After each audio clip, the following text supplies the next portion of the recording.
በስመ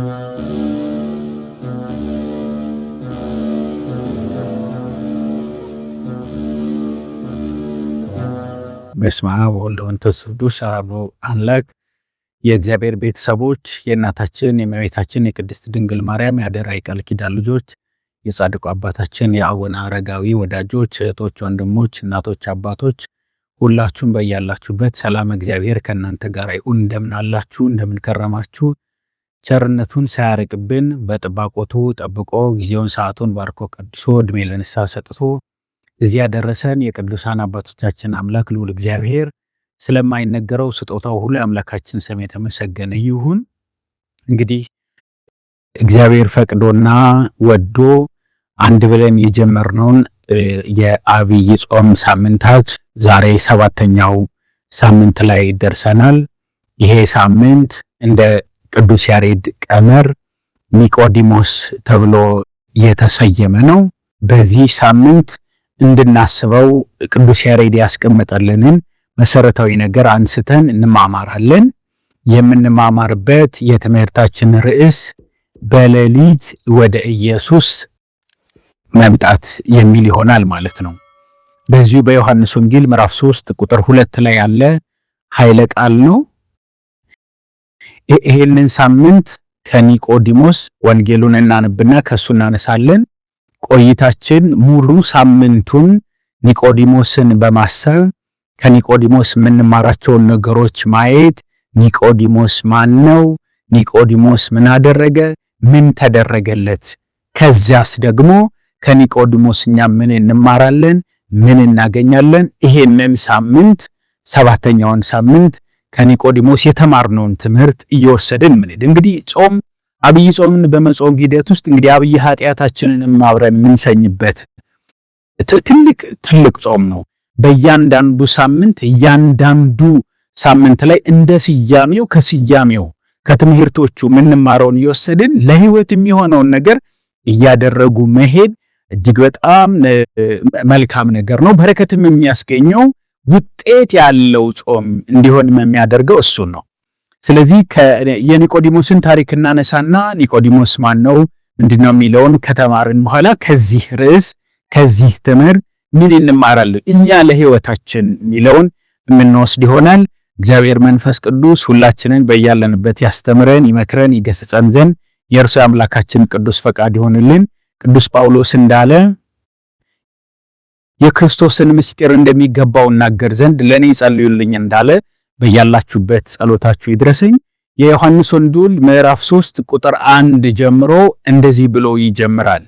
ከፈሪሳውያንም ወገን የአይሁድ አለቃ የሆነ ኒቆዲሞስ የሚባል አንድ ሰው ነበረ።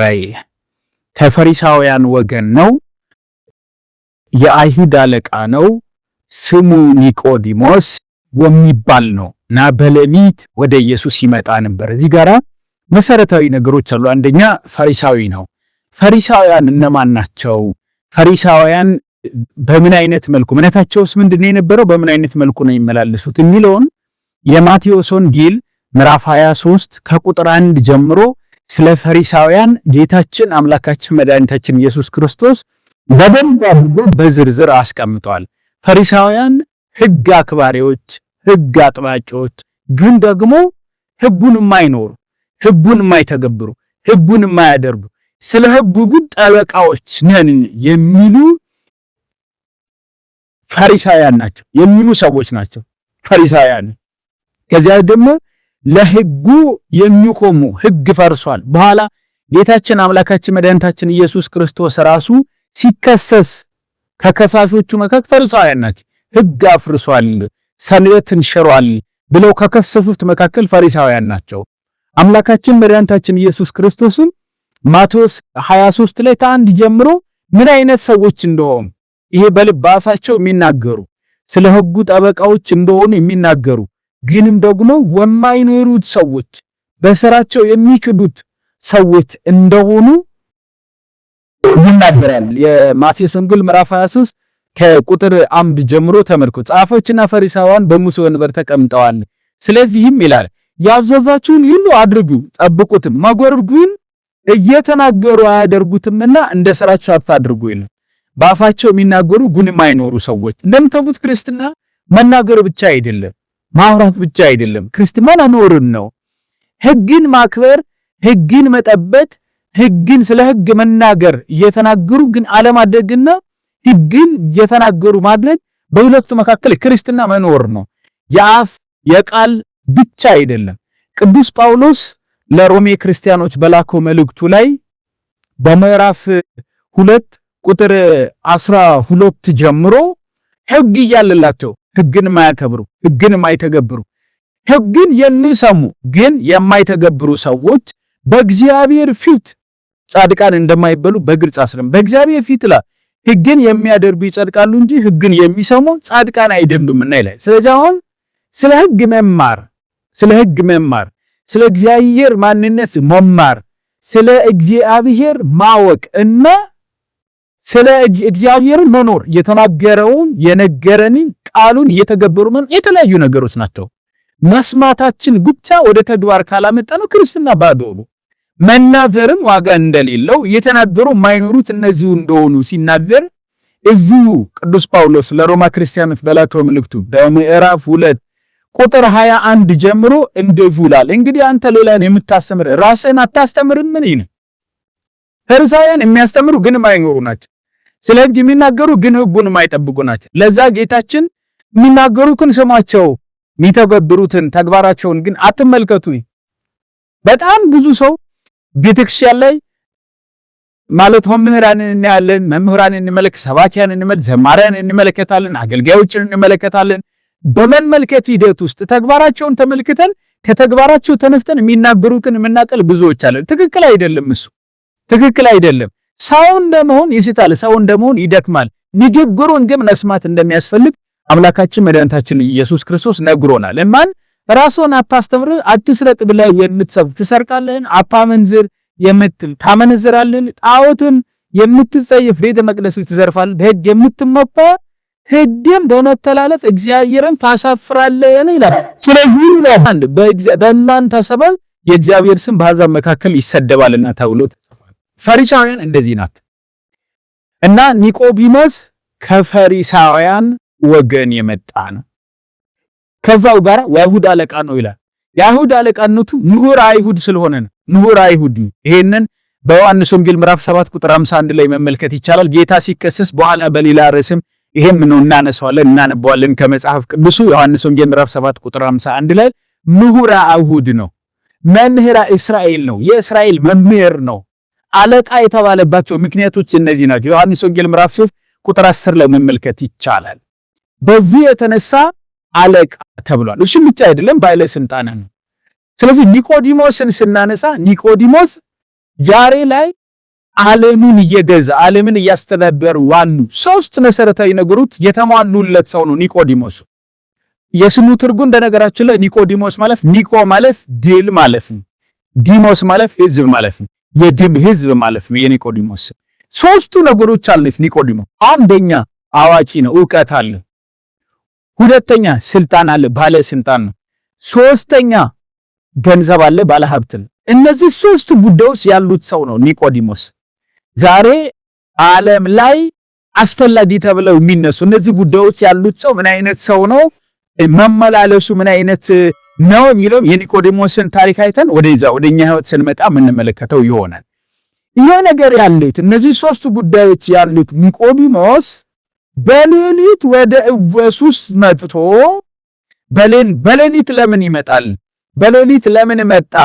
እንግዲህ ይሄንን በዮሐንስ ወንጌል ምዕራፍ 3 ትርጓሜውን ቢልም ስትመለከቱ በሌሊት መምጣቱ ምክንያት ምንድነው ሲባል የመጀመሪያ ምክንያቱ የአይሁድ ሊቅ ነው፣ መምህር አይሁድ ነው እና ተሰውሮ እንዴት ያሁላ የሚያቅሰው ቁጭ ብሎ እንዴት ይማራል ብለው እንዳይሉት ከዚያ የተነሳ አንድም ደግሞ ጌታ ዘንድ ሄዶ የሚማር ከኢየሱስ ክርስቶስ ዘንድ ሄዶ የሚማር ሰው በሙሉ ከጉራቸው ውለይ ከሙክራባችን ውለይ የሚል ሕግ አውጥተው ስለነበረ ያንን ሕግ በሱ እንዳይተገበርበት በሌሊት ሄዶ ይማር ነበረ። አንድም በሌሊት ሄዶ ይማር ነበረ። ለምንድን ነው ቢሉ ሊቃውንቱ እንዲህ ይላሉ፣ የሌሊት አእምሮ የማታ አእምሮ ክት ነው፣ ስብስብ ያለ ነው፣ የሚረብሸው ነገር የለም። በዚያ የተነሳ የሚሰጠውን ትምህርት የሌሊቱ ትምህርት የሌሊት ትምህርት፣ የሌሊት ጸሎት፣ የሌሊት እውቀቶች አእምሮ ክት ስለሚሆን የሚሰጠውን ነገር በሙሉ ይሰበስባል። ያው ቤተክርስቲያንን የቃል ትምህርቶች በብዛት የሚሰጡት በሌሊት ነው። በዚህ የአእምሮ ጠቢባን አእምሮንን በሚመለከት የሚያስተምሩ ሰዎችም ደግሞ ምን ይባላል? ሌሊት አእምሮ ሽት ይሆናል። ስብስብ የሚልበት ትልቁ የአእምሮ ክፍል ውስጠ ህሊና የሚባለው ክፍት የሚሆንበት የሚነገረውን ነገር በሙሉ የሚይዝበት የሚመዘገብበት ሰዓት ነው። እሱም ብቻ አይደለም፣ የሚረብሽ ነገር የለም፣ ጸጥ ያለ ነው። በዚያ የተነሳ ትምህርቱን በቅጡ ለመማር ክፍት የሆነበትን ሰዓት እየጠበቀ ሌሊት ወደ ክርስቶስ ይሄድ ነበር። አሁን ሌሊት ይሄድ ነበረ ነባሉ እነዚህ ሶስት ጉዳዮች ያሉት ሰው ባለስልጣን ነው፣ ቀን ስራ አለው፣ ባለ ዕውቀት ነው፣ ሲያስተምር ነው የሚውለው፣ ገንዘብ አለው፣ ሲሰራ የሚውል ሰው ነው። እነዚህ ልዩ ነገሮች እያሉት ግን በሌሊት ወደ ክርስቶስ ዘንድ ሄዶ ይማር ነበር። ሄዶም እንዲህ አለው ይላል፣ መምህር ሆይ እግዚአብሔር ከእርሱ ጋር ከሆነለት በቀር አንተ የምታደርጋቸውን እነዚህን ምልክቶች ሊያደርግ የሚችል የለምና መምህር ሆኖ ከእግዚአብሔር ዘንድ እንደመጣ እናውቃለን አለ። አሁን ኒቆዲሞስ ይህንን ሲናገር አምላካችን መድኃኒታችን ኢየሱስ ክርስቶስ የሰራቸውን ታምራት አይተ አይን የሌለውን ግንባር ብቻ የነበረውን ሰው ምራቅ ጥቅ ብሎ አይን ሲፈጥርለት ተመልክቷል። ብዙ ታምራቶችን ሲያደርግ ተመልክቷል። ይሄ እግዚአብሔር ከሱ ጋር ከሆነለት በቀር ሊያደርገው የሚቻለው ከሰው ወገን የለም። እንዲህም እንደሆነ እግዚአብሔር ከእርሱ ጋር እንደሆነለት እና እግዚአብሔርም ከእርሱ መልእክተኛ አድርጎ የተላከው እንደሆነ እናውቃለን ያለ አዋቂ ነው። በነገራችን ላይ በክርስትና ማወቅ አይደለም የሚያጸድቀው ማመንን፣ አንድም ያወቁትን መኖር ነው የሚያጸድቀው። እና ኒቆዲሞስ እናውቃለን ያለ ማወቁ የእውነት እውቀት ስላልነበረ ወደ እምነት አላሻገረው፣ ወደ ማመን አላመጣው። ብቻ ግን የተደረጉት ምልክቶችን በማየት ይህ ነገር እኮ ከእግዚአብሔር ካልሆነ እግዚአብሔር ከእርሱ ጋር የሆነለት ሰው ካልሆነ እንዴት ሊያደርግ ይችላል? ዘሉም ምንድነው አናሊሲስ በመስራት ያን እውቀት ነው እንጂ ትክክለኛ እውቀት አልነበረን። ማወቅ ወደ እምነት ያመጣል እና ዋ ተሰፍት የነበረው ያወቀ ጉዳይ እውቀቱ ምን ሊያደርግ በሌሊት ወደ ክርስቶስ መጥቷል። የያዝነው እውቀት ሙሉ ካልሆነ ወደ እምነት አያመጣን። ሳናምን ደግሞ ከእግዚአብሔር ልንቀበለው ወይም ሳናምን አንድንም። ስለዚህ እውቀታችን ሙሉ መሆን አለበት። ትንሽ እውቀት ያስቸግራል ወገኖቻችን። በጣም ብዙ ሰው እየተቸገረ ያለው ትንሽ እውቀት ነው። ትንሽ እውቀት ብዙ ያስታል፣ በግምት ኑሮ እንድንኖር ያደርጋል። ትንሽ እውቀት እንድናምን አያደርገንም። እምነታችን ሙሉ እንደሆነ ያደርግን። ቅዱስ ጳውሎስን እንዳለን ማለት ነው እምነት ከመስማት ነው ብሎ ይነዳል ቅዱስ ጳውሎስ ሮሜ ምዕራፍ 10 ቁጥር 13 ጀምሮ እምነት ከመስማት ነው፣ መስማትም ደግሞ በእግዚአብሔር ቃል ነው። ስለዚህ እምነቱ ፍጹም እንዲሆንለት በሌሊት እየሄደ ይማር ነበር። ያችን ያወቃትንም ነገር ለክርስቶስ ደግሞ ሰፍቷል። ስለዚህ ዕውቀቶቻችሁን ፈትሹ። በእውነት ቤተክርስቲያንን ምን ያህል እናውቃታለን?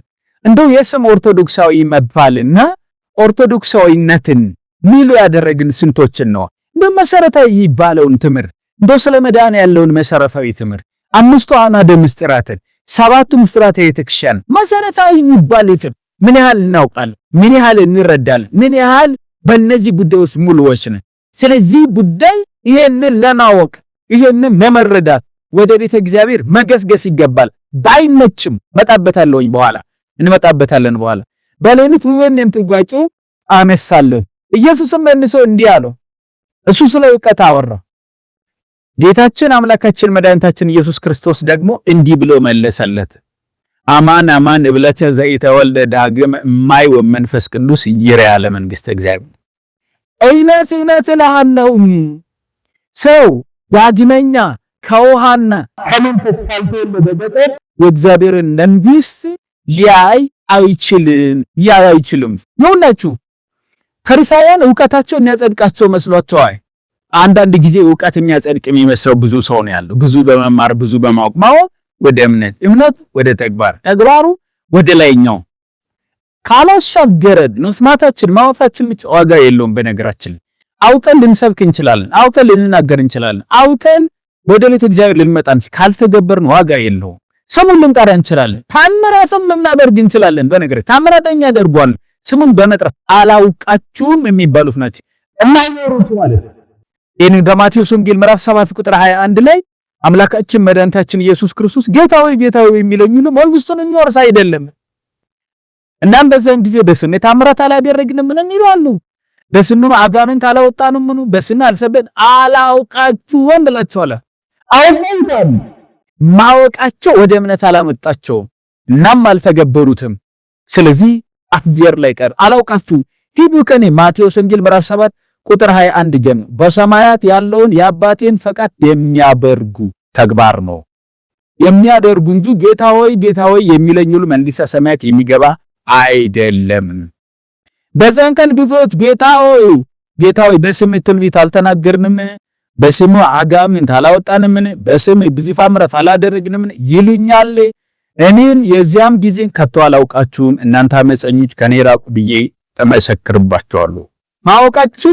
ማወቁ ሰው ወደ ተግባር ካላመጣው እርግጥ ነው ማወቁ ወደ እምነት ያመጣዋል። ከዛ ካልተገበረው ዋጋ የለውም በክርስትና። ስለዚህ ዋናውን ጉዳይ ነገረው። ወደ ድህነት የሚያመጣው ወደ ድህነት የሚያመጣው ሰው ማውቀው አይደለም፣ ከውሃና ከመንፈስ ቅዱስ የተወለደ ነው። ከውሃና ከመንፈስ ቅዱስ መወለድ እንደሚገባ ነገረው። ለመዳን የሰው ልጅ ከሚያስፈልጉት መሰረታዊ ነገሮች መካከል አንዱ ነው። እሱን ለኒቆዲሞስ ነግሮታል ማለት ነው። ከዛም በኋላ እንዴት ሰው ከሸመገለ ካረጀ በኋላ ወደ እናቱ ማህፀን ብሎ አለው። ወደ እናቱ ማህፀን መግባት እንዳይደለ ከውሃ ማለት በጥምቀት ከመንፈስ ቅዱስ ከአብራተ መንፈስ ቅዱስ መወለድ ምን ማለት እንደሆነ አምላካችን መድኃኒታችን ኢየሱስ ክርስቶስ አስተማረ። በዚህ አንተ የእስራኤል መምህር የእስራኤል አዋቂ መሆኑንም እዚሁ ላይ በደንብ አድርጎ ነገረ። ስለዚህ ከኒቆዲሞስ ታሪኩን እንግዲህ ገብታችሁ በደንብ አድርጋችሁ ከመጽሐፍ ቅዱስ በኋላ አንቡት። እዚህ ድረስ ካነሳ ነው ይበቃን። በዚህ ሳምንት ይሄ የአይሁድ መምህር የእስራኤል መምህራቸው ምሁረ ኦሪት የተባለው ኒቆዲሞስ የሚታወስበት የሚታሰብበት ነው። ከዚህ ምን እንማራለን ነው ዋናው ጉዳይ። ይህንን ሳምንት ምን ተምረን እንግዲህ እሑድ ዛሬ ስለዚህ ሰው የሚሰበክበት ነው። ስለዚህ ይህን ሳምንት ምን እንማር፣ ምን እያደረግን እንሂድ የሚለው እናንስ የመጀመሪያው ከዚህ ምን እንማራለን ብለን ስንል መምህር ነው ማለት አዋቂም ለመማር ግን ለምቱን ገስግሷል፣ ለምቱን ሄዷል። ምናልባት 2 ዲግሪ 3 ዲግሪ ከዛም በላይ ፕሮፌሰርነትም ዶክተርነቱ ምናምን ሊኖረን ይችላል። ብዙ ዕውቀቶች እናውቅ ይሆናል። እግዚአብሔር ለማወቅ ስለ እግዚአብሔር ለመማር ምን ያህል ጊዜ ሰጥተነው ይሆን? ዕውቀት ብለን የምንላቸውን መማር ጥሩ ነው። ብዙ ዕውቀቶችን ለመሰብሰብ ምን ያህል ዓመት ሄደናል? እግዚአብሔርን ስለማወቅ ምን ያህል ጊዜ ሰጥተን ይሆን? በቀን ውስጥ የምናነባቸው ያገላበጥናቸው ብዙ ኬሚስትሪው፣ ፊዚክሱ ምናምን ብዙ ትምህርት ሂሳቡን ተምረናል። 12 ዓመት 17 ዓመት ከዚያም በላይ ተምረናል። መልካም ነው፣ ጥሩ ነው። ዲግሪን 2ም 3ም 4ም ዲግሪ ጭነን ይሆናል። መልካም ነው። ስለ እግዚአብሔር ግን ለማወቅ ምን ያህል ሰዓት ሰጥተን ምን ያህል እግዚአብሔርን እናውቀው የፈጠረን ኒቆዲሞስ የትኛውም ዕውቀቱ ያልገደለው ያው ስለሱ ያወቀው መምህራዊ ተብሎ ተሰይሞ ሰባኪ ለመማር ግን ይሄድ ነበር። አንደኛው የምንማረው ሁሉ ጊዜ እግዚአብሔርን ለማወቅ ስለ እግዚአብሔር ለመማር ወደ ቤተ እግዚአብሔር መገስገስ እንደሚያስፈልግ ቅዱስ ጳውሎስ እንዳለ የእግዚአብሔር ቃል በሙላት ይኖርባችሁ እንደፈባለ የእግዚአብሔርን ቃል ለመማር ሁሉ ጊዜ ወደ ቤተ እግዚአብሔር መገስገስ ያስፈልጋል። አንደኛው የምንማረው ይሄንን ነው። ምንም ዕውቀት ይኑርህ፣ ምንም አይነት ዕውቀት ይኑርህ፣ እግዚአብሔርን ስለ እግዚአብሔር የምናውቀውን ተጨማሪ ቤት ያስፈልጋል። ሁለተኛው ሁለተኛው ሰበብን ማስወገድ ላለመማራችን ወደ ቤተ እግዚአብሔር ላለመምጣታችን በጣም ብዙ የምንደረድራቸው ሰበቦች ይኖራሉ፣ ምክንያቶች ይኖራሉ።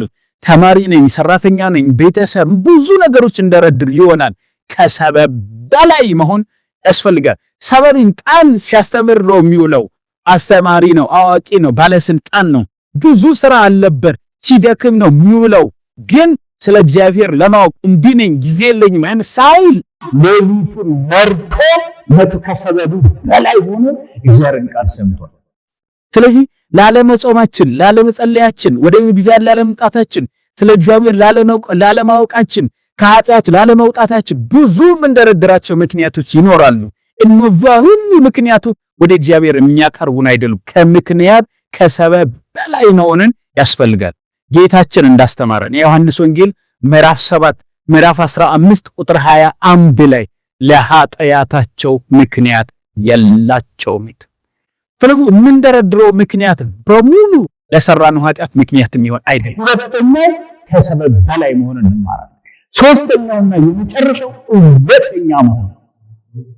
ኒቆዲሞስ በምሽት ይማረው የነበረውን ትምህርት በሕይወቱ ነው የገለጠ። በግብት ይማረውን የነበረውን ትምህርት በሕይወቱ ነው የገለጠ።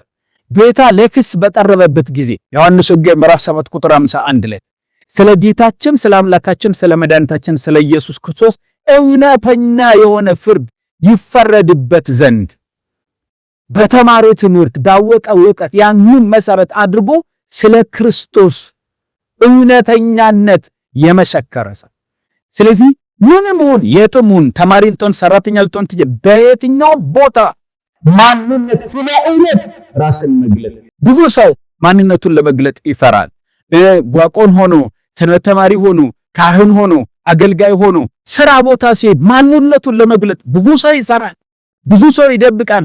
ሕይወቱን እየኖረው በግብቅ ኒቆዲሞስ በግብቅ የተማረውን ትምህርት በአደባባይ በሕይወቱ ነው የገለጠ።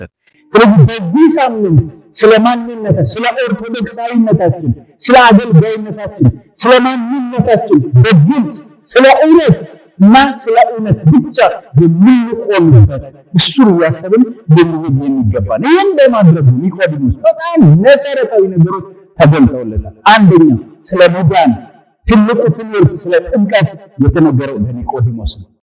ይህንን በማድረጉ ኒቆዲሞስ ጌታችን አምላካችን መድኃኒታችን ኢየሱስ ክርስቶስ ቅዱስ ሥጋውን ክቡር የሆነውን ሥጋውን ከመስቀል ላይ አውርዶ የሽልማት ነው በስውር የተሰጠውን በሕይወቱ በመግለጡ ወተነሳ የተሰጠው ትልቅ ሽልማት።